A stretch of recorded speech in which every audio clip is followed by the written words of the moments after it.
میں نہیں، ایران مذاکرات کی بھیک مانگ رہا ہے، نہیں پتا میں مذاکرات کروں گا بھی یا نہیں۔ امریکی صدر ڈونلڈ ٹرمپ نے ایران سے مذاکرات کا فیصلہ واپس لینے کا اشارہ دے دیا۔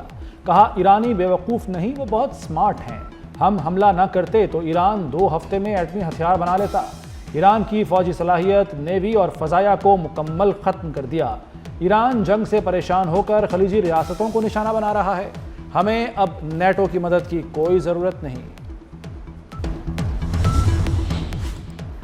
ڈونلڈ ٹرمپ کی دھمکیاں نظر انداز، ایرانی وزیر خارجہ عباس عراقچی نے کہا ہے کہ امریکہ سے کوئی بات چیت نہیں ہو رہی۔ امریکہ ثالثوں کے ذریعے پیغامات بھیج رہا ہے۔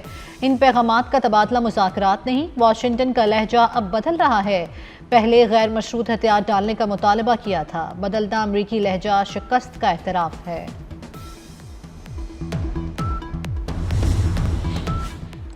پاکستان نے امریکہ اور ایران مذاکرات میں رابطہ کاری کی تصدیق کر دی۔ نائب وزیر اعظم اسحاق ڈار کہتے ہیں کہ امریکہ اور ایران بالواسطہ مذاکرات جاری ہیں۔ پاکستان پیغام رسانی کر رہا ہے۔ امریکہ نے 15 نکات ایران کے ساتھ شیئر کیے۔ امریکہ کے نکات پر غور کیا جا رہا ہے۔ پاکستان امن کے لیے ہر ممکن سفارتی کوششیں کر رہا ہے۔ صورتحال کا حل مذاکرات اور سفارتکاری میں ہے۔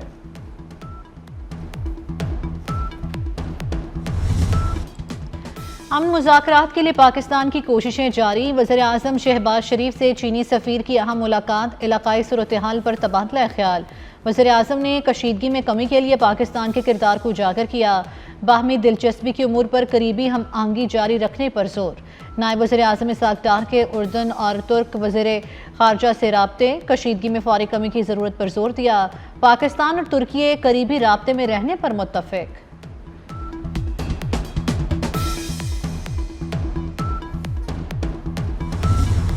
سعودی عرب پاکستان کی مشرق وسطیٰ میں کشیدگی کی کمی کے لیے کوششوں کا معترف۔ سعودی سفیر نے پاکستان کے اقدامات کو بحران کے حل کے لیے کوششوں کا عکاس قرار دے دیا۔ کہا یہ اقدامات علاقائی امن و استحکام کے لیے پاکستان کے مثبت کردار کو اجاگر کرتے ہیں۔ مسئلے کے حل کے لیے دانش مندی اور بین الاقوامی یکجہتی ہی بحران پر قابو پانے کا واحد راستہ ہے۔ سعودی سفیر نے کہا خلیجی ممالک پر ایرانی حملے تشویشناک ہیں، خلیجی ممالک کسی تنازع کا حصہ نہیں۔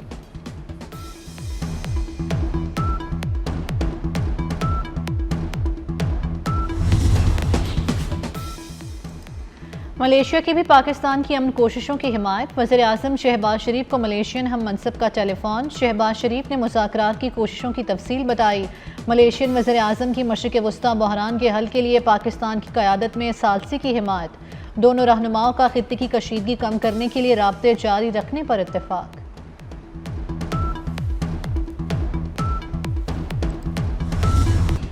صدر مملکت آصف علی زرداری کی زیر صدارت اہم اجلاس، وزیر اعظم شہباز شریف اور فیلڈ مارشل سید عاصم منیر کی شرکت۔ اسحاق ڈار، محسن نقوی اور بلاول بھٹو سمیت دیگر وزراء بھی شریک ہوئے۔ ایران امریکہ جنگ بندی کے لیے سفارتی کوششیں جاری رکھنے پر اتفاق۔ پاکستان کی قومی سلامتی کو یقینی بنانے کے عزم کا اعادہ۔ ایندھن سے متعلق عوامی آگاہی پر زور دیا گیا۔ مشترکہ سفری نظام کے فروغ کے لیے عوامی آگاہی مہم کی ہدایت۔ امریکہ خاک جزیرے پر قبضہ کرنا چاہتا ہے، امریکہ نے ایک ملک سے مل کر منصوبہ بنا لیا۔ ایرانی پارلیمنٹ کے اسپیکر محمد باقر کالیباف کا انکشاف۔ ایرانی اسپیکر نے خبردار کیا کہ اگر امریکہ آگے بڑھا تو خطے کی حساس تنصیبات پر تابڑتوڑ حملے ہوں گے۔ دشمن کی تمام نقل و حرکت اور سرگرمیوں پر نظر رکھے ہوئے ہیں۔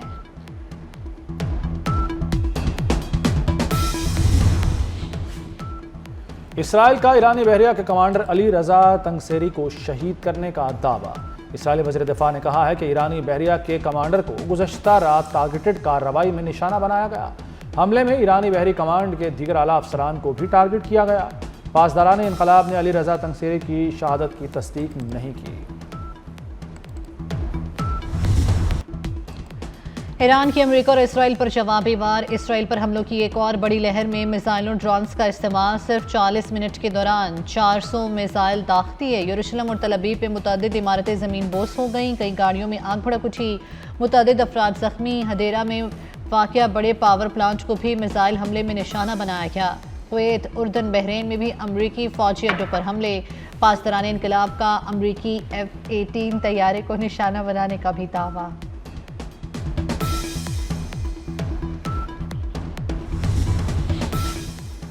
امریکہ اور اسرائیل کے ایران پر حملے جاری، تہران اور اصفہان پر بمباری، بوشہر ایٹمی پلانٹ کو بھی نشانہ بنایا گیا۔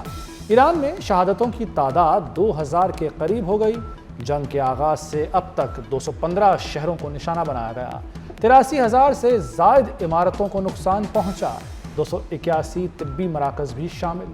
تہران میں حملوں کے باعث 2000 سے زائد خاندان بے گھر ہو گئے۔ ہلال احمر کے 17 مراکز اور 94 ایمبولینسز بھی تباہ ہوئیں۔ ابوظہبی میں میزائل کا ملبہ گرنے سے پاکستانی جاں بحق میزائل حملے میں ایک بھارتی شہری بھی ہلاک ہوئی۔ اردن اور بھارت کا ایک شہری زخمی بھی ہوا۔ برطانوی میڈیا کے مطابق اماراتی حکام نے بیلسٹک میزائل تباہ کر دیا۔ میزائل کا ملبہ گرنے سے نقصان ہوا۔ سعودی عرب کا 8 ڈرون تباہ کرنے کا دعویٰ۔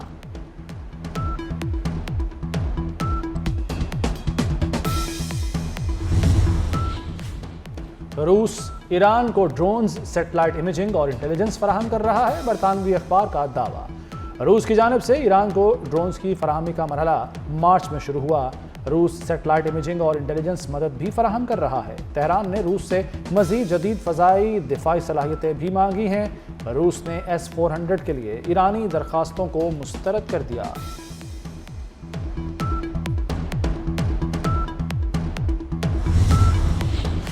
سیٹی بچ گئی، میدان سج گیا۔ PSL کے 11ویں سیزن کا لاہور میں شاندار آغاز۔ قذافی اسٹیڈیم میں چوکوں چھکوں کی برسات۔ افتتاحی میچ میں لاہور اور حیدرآباد کی ٹیمیں آمنے سامنے۔ دفاعی چیمپئن لاہور قلندرز کا حیدرآباد کنگز کو جیت کے لیے 200 رنز کا ہدف۔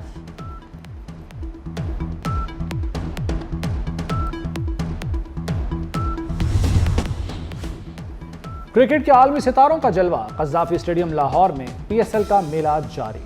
چیئرمین PCB محسن نقوی اور وزیر اعلیٰ پنجاب مریم نواز کی شرکت۔ لیجنڈ کرکٹر وسیم اکرم PSL کی ٹرافی میدان میں لائے۔ خطے میں کشیدگی، توانائی بحران کے باعث شائقین اسٹیڈیم میں نہیں آئے۔ سیاسی مخالفت میں ملک کی تضحیک ناقابل برداشت۔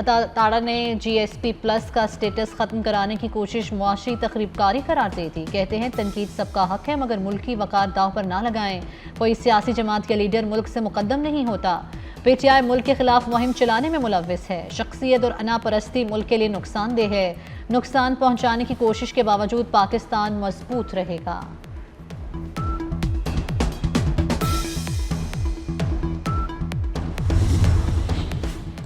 کچھ لوگ ڈیل کے لیے پاکستان کے خلاف جانے سے بھی گریز نہیں کرتے۔ عظما بخاری کی PTI پر کڑی تنقید۔ بولیں پاکستان کے GSP+ سٹیٹس کو متنازع بنانے کی کوشش کی گئی۔ پاکستان کے خلاف دوسرا 9 مئی کیا گیا۔ زلفی بخاری پاکستان کے خلاف سرگرم ہیں۔ PTI مختلف حصوں میں تقسیم ہے۔ گورنر خیبر پختونخوا کا PTI وکلاء کو اندرونی سیاست چھوڑ کر عدالتوں سے رجوع کرنے کا مشورہ۔ فیصل کریم کنڈی نے کہا تحریک انتشار نے ہمیشہ ملک کے خلاف کام کیا۔ بانی PTI کے دوستوں پر شک ہے، وہ چاہتے ہیں بانی قید میں رہیں۔ PTI کو پوری پارلیمنٹ میں اپوزیشن لیڈر کے لیے اپنا کوئی اہل بندہ نہیں ملا۔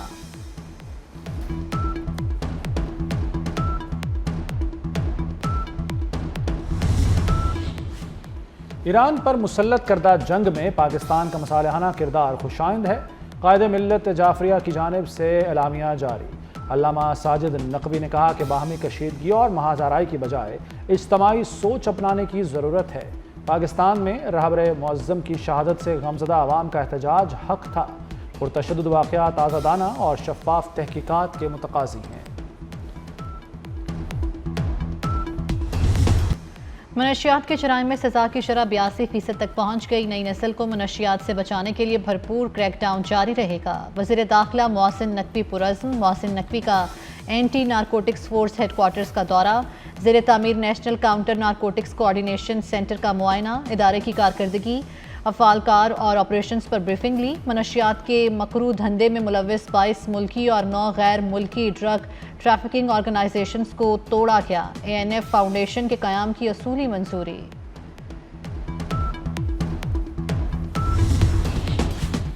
اپنا گھر ہر شہری کا حق، آسان شرائط پر قرضوں کی فراہمی حکومت کی اولین ترجیح قرار۔ وزیراعظم شہباز شریف کی زیر صدارت اہم اجلاس۔ سرمایہ کاری کی راہ میں حائل رکاوٹیں دور کرنے کی ہدایت۔ کہا ملکی رہائشی شعبے میں سرمایہ کاری کی وسیع استعداد موجود ہے۔ بیرونی سرمایہ کاروں اور سمندر پار مقیم پاکستانیوں کے شعبے میں سرمایہ کاری کے تحفظ کو یقینی بنایا جائے گا۔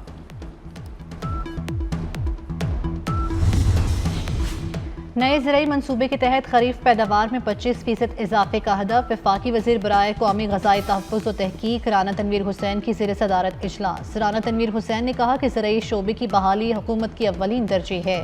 یہی شعبہ تیز ترین معاشی استحکام اور ترقی کا ذریعہ بن سکتا ہے۔ وفاقی وزیر نے کینولا اور دیگر آئل سیڈز کی پیداوار بڑھانے اور زیتون کی کاشت کو فروغ دینے کی ضرورت پر زور دیا۔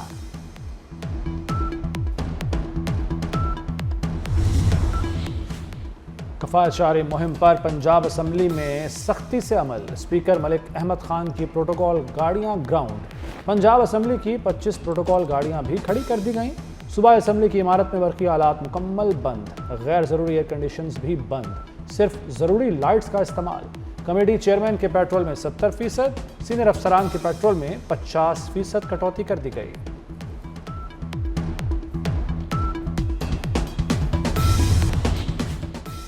پائپ لائن کا کوٹا بڑھانے پر فیول کی سپلائی بند کرنا پڑے گی۔ کراچی میں آئل ٹینکرز کانٹریکٹر ایسوسی ایشن کی دھمکی۔ سیکرٹری پیٹرولیم کو خط لکھ دیا، کہا وائٹ پائپ لائن 45% اور آئل ٹینکرز کا 55% مقرر کیا تھا۔ سٹیک ہولڈر سے مشاورت کے بغیر کوٹا 45 سے بڑھا کر 70% کر دیا گیا۔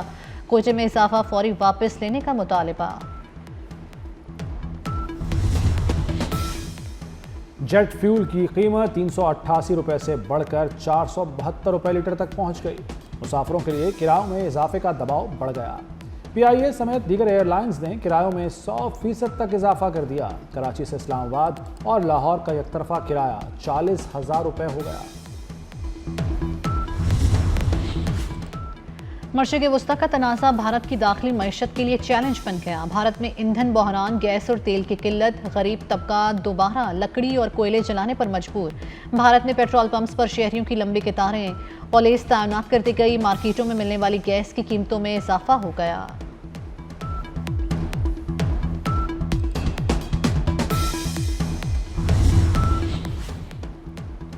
عازمین حج کا ڈیجیٹل طبی ریکارڈ مرتب کرنے کا فیصلہ۔ ایپ پاک حج پر بیماریوں سے متعلق سوال نامہ جاری۔ ذیابیطس، ہائی بلڈ پریشر، تھائرائیڈ، دمہ اور امراض قلب جیسی دائمی بیماریوں کا اندراج کیا جائے گا۔ وزارت مذہبی امور نے سوال نامہ مکمل کرنے کے لیے جمعے کی ڈیڈ لائن مقرر کر دی۔